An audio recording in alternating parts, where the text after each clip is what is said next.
challenge that I set myself was to run 365 marathons in 365 days, starting on the 1st of January. And today, on the 16th of December, we're 350 days in. Amazing, absolutely amazing. And how are your legs feeling? Considering I've done 9,200 miles, I think I'm in really good nick. You know, people will say about my legs and about my feet and about losing toenails and blisters. I haven't lost a toenail. I haven't had a blister. My legs are feeling fine. I get massaged once a week. I get the massage guns on my legs every day. If I'm all right for time, I'll jump in the sauna. I've got a sauna in the gym at home. I'll get on the treadmill, and my legs are great, honestly. So your fundraising, can you tell us a little bit about that side of things? Yeah, I think the story goes back to the 23rd of June, 1997. I came home from work and it was a lovely hot day, and I pulled up outside and my mum was sitting outside with my sister, my two sisters actually, and I looked around. I was wondering what was wrong because I knew something wasn't quite right. And I went down the path and I said, "What's wrong?" And I don't even know what the answer was. I went in the house and my dad was sitting there and he had tears in his eyes. I'd never actually saw my dad cry before. And I said, "What's wrong?" And he told me that he had cancer. And it was a word that, stuck with me. And I never forget the feeling of helplessness and seeing my dad in that state. If it was word association and somebody had said cancer, I would have followed it up with death or suffering. And it's bad when you hear it, but it isn't always bad news. My dad was a cancer survivor. He rolled his sleeves up. He's saying that he'd been given another chance at life, I think. And he just got on with things. He was a remarkable man, was my dad. I remember Christmas time, he'd always used to disappear after dinner and I didn't know where he'd gone. And it was only, when I was a little bit older, he used to go down to the old folks' home and he used to dress up as Santa and he'd save his money up and buy them little presents, and he used to sing songs and all that. He was a giver of everything, He would hold concerts and things to send people to Lourdes, people who were poorly. So my dad survived another 6 years. He had a lung removed and he passed away in 2003 of an unrelated illness. And in his memory, I wanted to do something. I think when somebody dies who's really close to you, a part of you dies with them. And I wanted to do something that would always remind me of my dad. And I became a fundraiser for MacMillan Cancer Support. So the first thing I ever done for MacMillan was a cycle ride through Brazil. I'd swung on my chair a lot at school and didn't listen as much as I should have. And I didn't realise Brazil was the 5th largest country in the world, and it was a coast-to-coast cycle ride. And when I got there, it was very undulating. And I didn't know what that word meant either. But I soon found out, and it was really tough. But I raised £7,000 and I seen how that was helping other people. So then it took me down another route of what I could do and what I couldn't do. And I always thought, following thing, I climbed Kilimanjaro. I then trekked through New Zealand a couple of years later. I started getting into running events. I was always a decent runner. I could run at school, but I never ever was in a running club or anything like that. But I done some half marathons and built it up to doing marathons. I ran from Land's End to John O'Groats. Done it in about, I think it was 27 days it was. I was averaging about 32 miles a day. Two lads from work supported me. One cycled and the other drove a camper van. And they took turns. We split it into like 3 sections, drive out 10 miles. One would cycle, I'd run. Then they'd swap over, I'd have a cup of tea and whatever. And it was a fantastic experience. We raised lots and lots of money. London Marathon I ever done, I actually ran from home in West Cumbria to London to take part. So it was 50 mile a day for a week. And then I ran the London Marathon. I took the easy option of driving home. I don't know if you've heard of the Fred Whitten, but the Fred Whitten's a cycle route in the Lake District. It's all the Lake passes, the 7 passes, 12,500 feet of ascent. I'm the only person who's ever ran it. I've done it in under 24 hours. It's 112 miles. I was doing lots of things. 2017, I ran 100 marathons in 100 days. Last year, I done 110 in 110 days. And if you think of where we were at this time last year, still had COVID restrictions when I started. There was only 2 people could run together, and then it went up to 6 further on in the year. But the charities had suffered enormously financially because of COVID. The major events were cancelled, the shops were closed. There was no money coming in, so I wanted to do something. I wanted to do my bit. I just thought by pushing myself that little bit further. And then when I'd raised over 200 grand on that. And then when we finished, I knew there was plenty left in me. And I sat down with the family and we discussed what our next challenge would be. And it turned out to be 365. And here we are now. So on the 365, I mean, I think it's taken a lot of people by surprise that when they see somebody on the news or see somebody on social media doing that kind of thing, it takes a lot of endurance. I know you've prepped up for it over the years, 100 marathons, and then 110 in 110 days. But what would you say are the important elements for anybody who wanted to pick up a challenge? It might just be 10 in 10 or something like that. What are the important things for you that have been instrumental to you kind of planning to do this? I think you need a good support team around you. Well, first of all, you need to have self-belief. You've got to believe that you can do it. And I hate when I say people use the word attempt. When I'm doing something, people say, Gary's attempting. And I think, I'm not attempting to do anything. I'm going to do it. I would never use that word attempt because there's self-doubt in there. It's a negative. And I would never ever use a negative. So have confidence in your own ability and don't be surprised at how far you can push yourself. I would also suggest sitting down and talking to people. The first person I told I was going to do this was my 14-year-old son. And we were out running. And I said to him, I'm fancying doing 365. And he said, right. He said, what would be difficult about it for you? And I said, probably work, balancing my home life, balancing this. And he said, can I just ask you something? I said, yeah. This is a 14-year-old.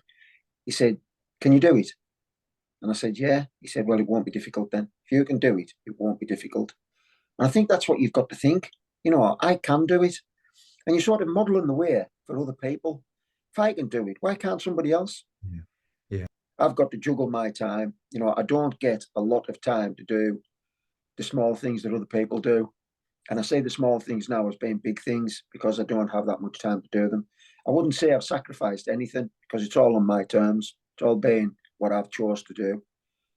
I've got a fantastic team around me. I've got the best support through my family. My wife supports everything I do. So do my 3 children.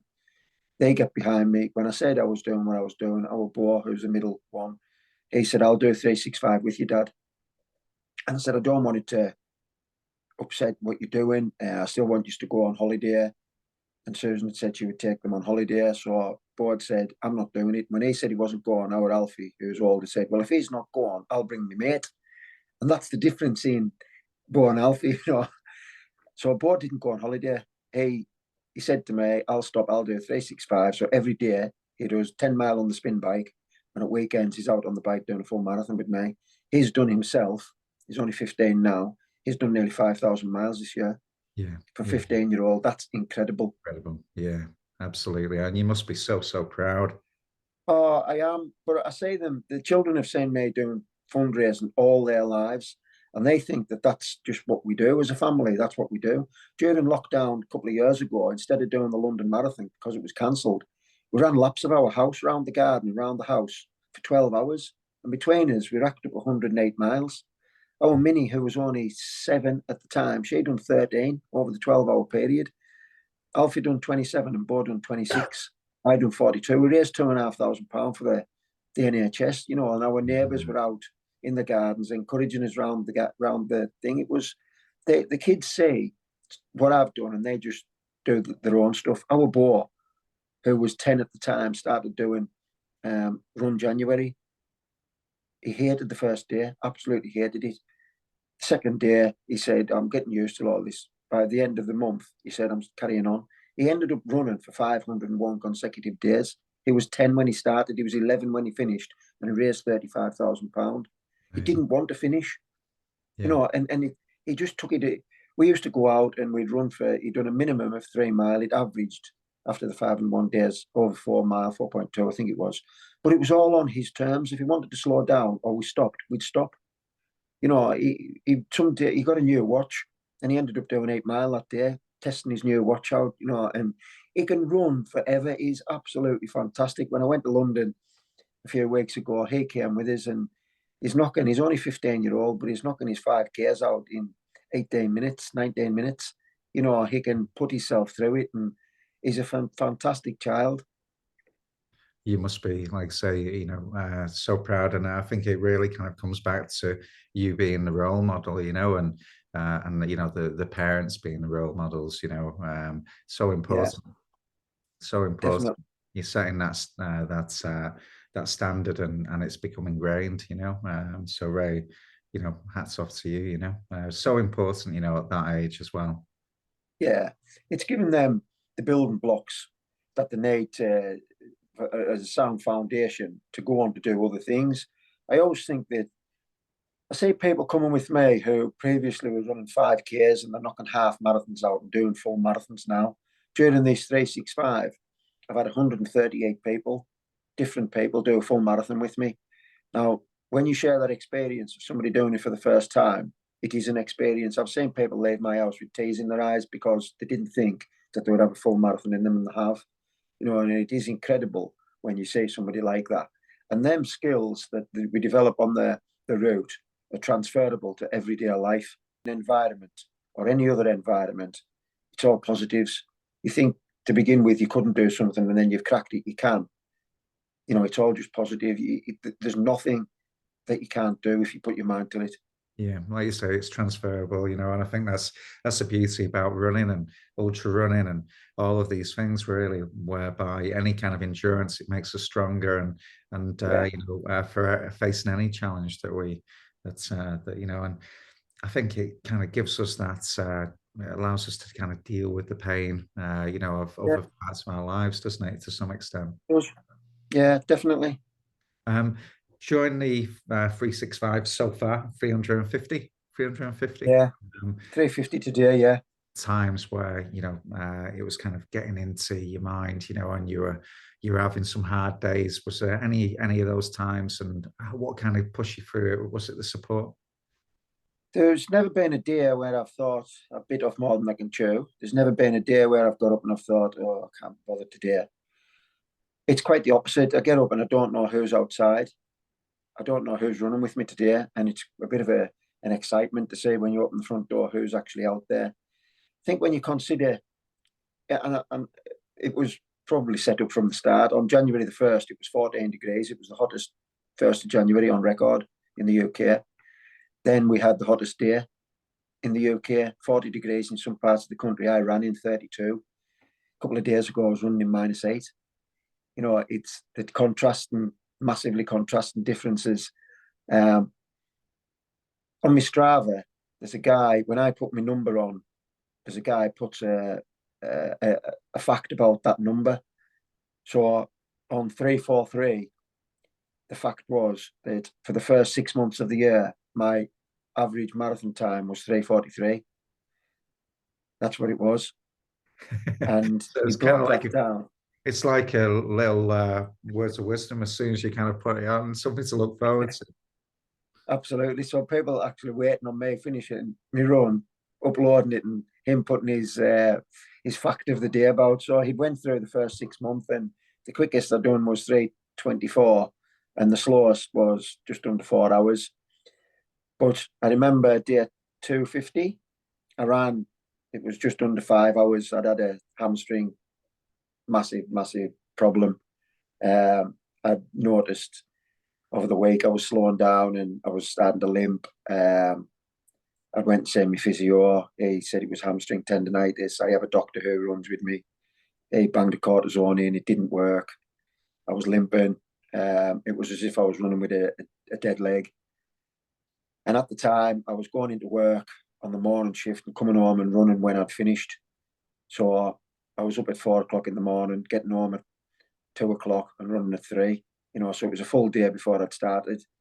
On the Thursday, I'd run at 3, and then on the Friday, I'd be up running at 6 o'clock in the morning. So I was doing 2 marathons in 16 hours. and it was red hot, so I was a little bit fatigued. The people who are very, very close to me, I could say that they were worried. I remember coming in the house and Susan was at the sink or something, and she didn't even look up, and she said to me, "How bad is it?" And we never ever discuss injury. I've never discussed injuries with anybody, but I had to be open because people could say I was limping, and I didn't want for spreading things about, he's got this or he's got that. And so I said, it's bad. And she said, is he going to stop you?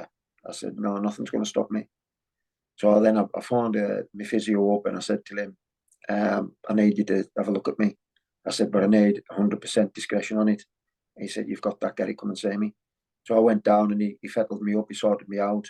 I knew it was going to be a long process, but I was thinking, I've still got 5 months left, 150 days left to run. There, give or take. So I was thinking to myself, even if it's just 0.5% a day, it's only going to take me 3 months to get over it.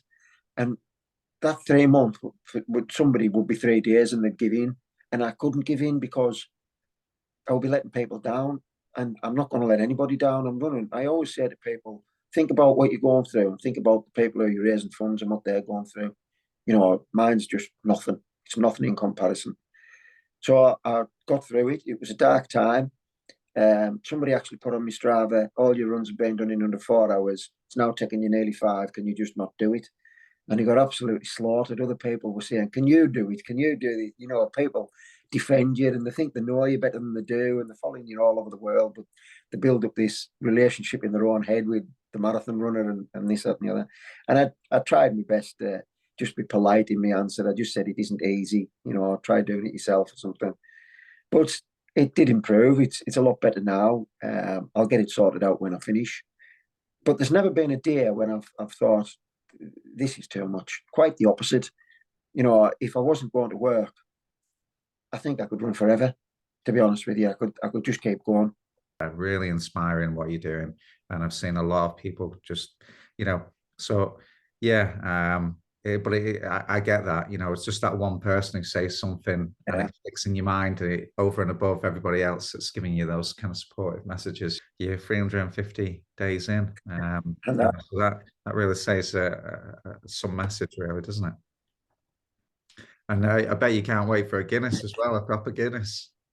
There's the local brewery, the Ennerdale Brewery. So you've been up the Lake District, yeah, Ennerdale, the area. I do. And there's a microbrewery called the Ennerdale Brewery. They've got a Marathon Man IPA ale, and really? all the profits go on to my page. So it's a non-profit beer for the brewery. They put all the money on my page, and it's a massive, massive bestseller. So they've been doing it for the last 12 months. They've done it on the 100 and they've done it on the 110, and there's thousands of pounds goes onto the page. But I haven't had a beer this year. And people will say to me, do you not fancy a beer? And I think, yeah, I love beer. I love the crack. I love what goes with it when you have a few beers and, the daftness that's there.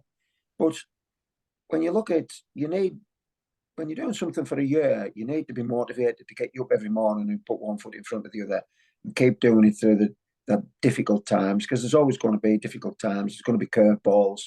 It's how you handle them. But once your motivation wanes, you've got to then rely on your discipline. And if your discipline isn't there, then you're going to fail. And for me, the discipline was beers off the menu. I don't even see it as, somebody came around the other day and there's a lady who cooks and she brings us like a pan of soup round and she'll bring individual shepherd's pies for the whole family and she'll 5 packets of midget gems and a loaf or something that she's thinking. And she does that every week. And she brought a box of beer this week and she said, I know you're not drinking, but that's for when you finish. And Susan just put it in the garage. It wasn't that it was a temptation. It was just that it wasn't on the menu, and I just think I've plenty of time for the beer when I finish. And that's what I'll do, I bet you can't wait for a pint of the Marathon Man, though, yeah? The Marathon Man ale will be getting swallowed when I finish. Yeah. Yeah. So your final day, what day will it be? It's New Year's Eve. We've got a lot of people coming. A local football club, local rugby club, the youth from them clubs. But there's people contacting me from all over the country, to be honest, asking if they could come and join. And it's always been an open invitation. I have had people There was a guy followed me on Strava, and he was from London, and him and his friends came up in April. They've been up twice since, and he organised an event at the Olympic Park in London, and I went down for 2 days. That's one of the only 2 days that I haven't been on my own route. The other one was in Manchester. I ran the Stretford Park Run. That's the first park run I've ever done in my life, and it was part of me my marathon that day. And then later in the afternoon, I was at the Rugby League World Cup final, where I brought the trophy onto the field. And it was a fantastic occasion. I spoke to Kev Sinfield at half time in the tunnel. Kevin had phoned us up previous to that because he knew what I'd done, and he just wanted, a few tips on what to look for and what not to. So I've been in conversation with him for a couple of months, and to speak to him at the end and see what he'd done was quite remarkable. He's a lovely man, and he'd pushed himself, to deliver on his 7 ultras. Really, really genuine guy, and to have the conversation and the crack with him was great. But it all 3:50, 15 to do. It's all going in, and there will be a lot. We'll finish at the rugby club at Wathbrow, a little bit of a different end, but there'll be, when I finish the 110, the streets were lined with people, and it'll be the same this time because it's much bigger than the 110. We've got a police escort in. They're going to close the road off and just bring us in. And the BBC have said that they're going to be there. They're going to set me off in the morning. So just after 8 o'clock news, I'll set off. They're going to be there interviewing people during the day, and they'll be there at the finish. And then they've said that on New Year's Day, they'll put something else out. So with the added extra publicity, it should, go down well, I think. Yeah. I think that's it's remarkable what you've been doing, mate. Really, it says everything. Really, why I set up the magazine was to tell people about yourself. To tell people about inspiring things that were happening. So, without a shadow of a doubt, you're exactly the reason why we're in being, really. And the way that you're very, very humble, you're very, very grateful to other people. So, there's an enormous amount of integrity in what you do. What's next for you after that? Is it just get some rest and recover and then take stock? Yeah, people always ask me, what is next, and when you look, I don't really know, to be honest. There'll be something, and it might just be that it's a cake sale or a bingo or a raffle. I always think that you operate in windows of opportunity, and whilst the window's open, you can always do what you want to do. I was talking to somebody when we were running a couple of weeks last week, and we were talking about when you're young, you want to run fast, and when you get old, you want to run further. And that's how things are, aren't they? You look at the ultras, and people are pushing themselves further distances and longer, and you only do that when you get older. So I don't know.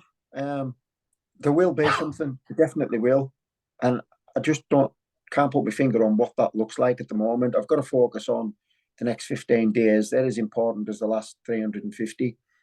Every day is as important as the other. I always say it's a 365-piece jigsaw, and if there's a piece missing, then it's not completed. So I've got to make sure that I keep my eye on where I'm putting my foot, and I keep my focus on my feet are on the ground. What is next? I always say it's the end of a chapter, not the end of the book. In terms of your routes for the marathon and fitting it in, because it must be quite a schedule, how do you do that? What's your route for the marathons? So the route that I use starts and finishes at my home, and I run on a former railway line. It's now a converted cycle path, so it goes from the west coast in near Whitehaven. So it's actually the beginning of the coast to coast route when you're doing the coast to coast cycle route. It goes from Whitehaven, and I take it all the way up to Rowra, where there's a go-kart track at Rowra. Somebody comes out on the halfway point and makes me a cup of tea and brings cake, and that's every single day. The reason I use that route is because it works for me. There's loads of places where people can join. People know where I'm at any time because I put on my Facebook post what time I'll be setting off. And people, if they're dropping the kids off at school, they'll then meet us at the 6 mile point and run 20, or they'll meet us at the halfway point, have a cup of tea and come back down and do 13. So there's no thinking needs to be done. it also means that when I'm finished, I'm straight back home. I can have my legs done, have something to eat, then jump in the car and go to work. So I'm not traveling anywhere to do it and using up time that's quite precious when you're doing what I'm doing. Um, we've got there's a couple of friends do me social media account. So we've got a Marathon Man 365 page. If anybody wants to join on to that, have a look. We go live with lots of Facebook lives, and people, one of the girls will stop and interview me halfway through the run, and the fellow runners and what have you, or we'll just talk about whatever's going on in the world. But on the final day, people can actually see me finishing if they want to, and it will be a big day. We've also got a Twitter page where I do an uploaded video every morning. When I run every day, I have a vest on that's got sponsors on. So people will often say, will you run in memory of my mum or my dad? And I put a placard on my vest and it says in memory of Joe Blogs or whatever. And I was originally taking up to 5 vest sponsors a day and people paying me £100. I've since said that there's no limit. And the other day I ran with 11 sponsors. So there was £1,100 straight away without any additional sponsorship coming in. That's been the lion's share of the money that we've raised so far. We've raised £350,000. I'm hoping to raise £1 million. At the end of the day, if I don't raise £1 million, it won't be because I haven't run 365 marathons. It will be because probably the word didn't get spread far and wide like we expected it to, or we hoped it would. So if anybody wants to tag along, they'll know that I set off at 8 o'clock if they follow the Facebook page. It goes from my house. Just send me a message if you want to join, be it on the bike or running. I've been into probably 30 schools, and I've got a school coming with me on Monday. I've tried to encourage the children to get into exercise, and then when they combine that with fundraising, they can see how their efforts have helped other people. And it's always quite powerful, that. But it's great when people do come along and we meet new people, relationships are forged that last a long time, and it's great for everybody. Yeah, it really kind of gets you through those tough times as well, and the time just melts away. If there was a message that you could give to all the people that have supported you on the 100 in 100 days and 110 in 110 days, and now, what would you say to them? Just a huge thank you. Thanks for giving me their time. Thanks for supporting me and believing in me. Thanks for getting behind me. When you think about time, it's probably the only thing you can give somebody that you can't get back. It's quite precious. Time is precious, and if you're going to waste it wisely. Just a massive thank you. I'm sure I speak for all of them when I say thank you, because it's really what you give them as well, and yeah, it's just a fantastic, inspiring story and message. And congratulations. When the day comes, I'll send a message, but yeah, fantastic, mate. Thanks very much, Wayne.